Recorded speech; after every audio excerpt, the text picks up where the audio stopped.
Hello future engineers, subscribers, viewers, and students. Here is a video in hydraulics, and these are past licensure exam in civil engineering, and the problems are in hydraulics. I hope that through this video your preparations for your respective board exams, especially civil engineering, will be that intense and great so that you can pass in your licensure exams. And in each part, I always have this extra problem for you to supposedly solve, but I still present the solution to this. So for the first problem, the side slopes of a trapezoidal open channel are 1 horizontal to 1.732 vertical. The width at the bottom is 2.5 meters and the depth of flow is 3 meters. If n is 0.015 and the slope is 0.004, find the velocity of flow in meters per second using the Manning's formula. So let's solve one at a time. Um, Velocity of flow by Manning's formula is 1 over n hydraulic radius to the 2/3 slope to the 1/2. That's the formula. Where hydraulic radius is cross-sectional area of the channel divided by wetted perimeter. So if we're going to replace hydraulic radius by area over wetted perimeter, I usually use this formula here. It is equal to area to the 2/3, slope to the 1/2 over n perimeter to the 2/3. So I'll use this formula here. And the cross-section is shown. So this is the slope, 1 horizontal, 1.732 vertical. The depth of flow is 3 meters. The width of the channel at the bottom is 2.5. So that is also 2.5. Call that x. That's also x. So by similar triangles, x as to 1 equals 3 as to 1.732. So that means x is 1.732 meters. The top width therefore is 2.5 plus 2 times 1.732. The area of the cross-section of the channel is area of trapezoid, 1/2 of quantity 2 times 2.5 plus 2 times x, 2 times 1.732 plus bottom width 2.5, then times the height or the depth 3 meters. So the area of the cross section is equal to 12.696 square meters. Likewise, the wetted perimeter is this part here. So it is 2.5 plus 2 times this slanted height. So 2.5 perimeter, wetted perimeter, 2.5 plus 2 times square root of x squared, square root of 1.732 square plus 3 square. So 2.5 plus 2 times square root of 1.732 square plus 3 square. Perimeter is 9.428 meters. We then substitute into this formula here. So the mean velocity of flow is equal to area 12.696 to the 2/3 times square root of 0.0004 or 0.0004 to the 1/2 over n 0.015, then over perimeter 9.428 to the 2/3. So using the calculator, V is 1.626 meters per second. Then for the second problem, water flows in a 2-meter wide rectangular channel at the rate of 2.75 cubic meters per second. This is capital Q. Width is B2 meters. Mean velocity of flow is 3.5 meters. To what depth in centimeter can the water jump? So the formula for formula for hydraulic jump in a rectangular channel is small q square over g times depth 1, depth 2 over 2 quantity depth 1 plus depth 2, where small q is capital Q over channel width. So it is 2.75 divided by 2, so 1.375 cubic meters per second per meter. Then since small q is depth times mean velocity of flow, so we can compute the depth of flow at section 1.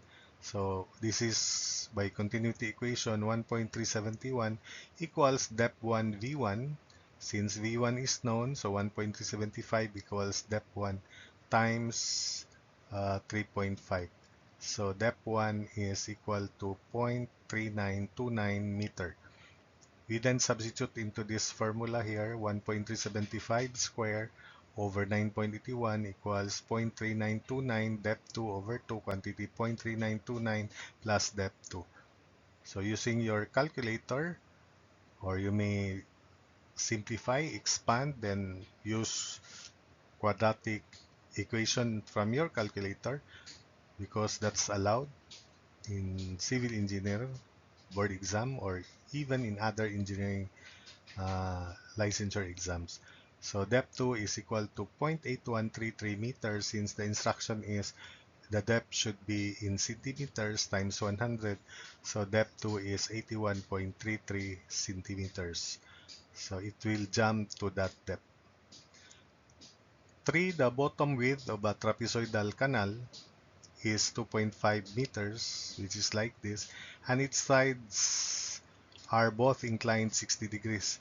So it's the same because tangent of 60 degrees is 1.732. So it's the same as this, the cross-sectional area.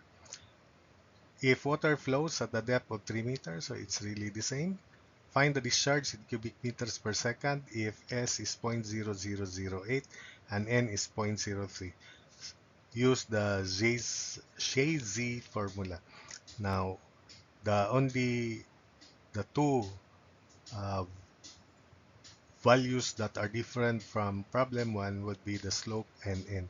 And we have to use JZ formula where V is C, capital C, square root of hydraulic radius S. We multiplied that by area to have the JZ formula. And it is area times C, square root of hydraulic radius times slope. The hydraulic radius was already calculated from the preceding. We'll compute because the area is the same, 12.696. Perimeter is the same. So hydraulic radius is 12.696 over 9.428, so it's 1.347 meters. So the area is 12.696. Let's solve for C. C by Cutter's formula, because the Shazy's formula should be accompanied with uh, C by Cutter's formula, which is given by quantity 1 over n plus 23 plus 0.00155 over s all over 1 plus quantity n over square root of hydraulic radius, close, then times quantity 23 plus 0.00155 over s. So again, cutter C is 1 over n plus 23 plus 0.00155 over s all over 1 plus quantity n over square root of hydraulic radius times quantity 23 plus 0.00155 over s. So everything is known. We substitute. C is 1 over 0.03 plus 23 plus 0.00155 over 0.0008 all over 1 plus n.03 over square root of hydraulic radius 1.347 times quantity. We copy the last two terms. So C is in meter to the 1/2 per second. That's the unit. 35.43 meter to the 1/2 per second. Then substitute into this formula. Q equals area 12.696 times 35.43 times square root of 1.347 slope 0.0008. So Q can now be computed and it is equal to 14.77 cubic meters per second. Then for these extra questions, these are past civil engineer board exam questions in hydraulics and some in hydrology or water resource engineering. The graph that plots measured stream flow discharge versus water surface elevation is called rating curve, if you can recall from hydrology. Graph of discharge versus stage or elevation of water surface, that's rating curve. The formula that is applied to study uniform flow in open channels and is in the form V equals C square root of hydraulic radius slope. We already used that. This is called the Shazy formula. Then in irrigation, it is the best way in controlling the water supplied. So we call it trickle irrigation. And lastly, it is the capillary water in the smaller pore surfaces of the soil. We call that depression storage. So that's it for this video.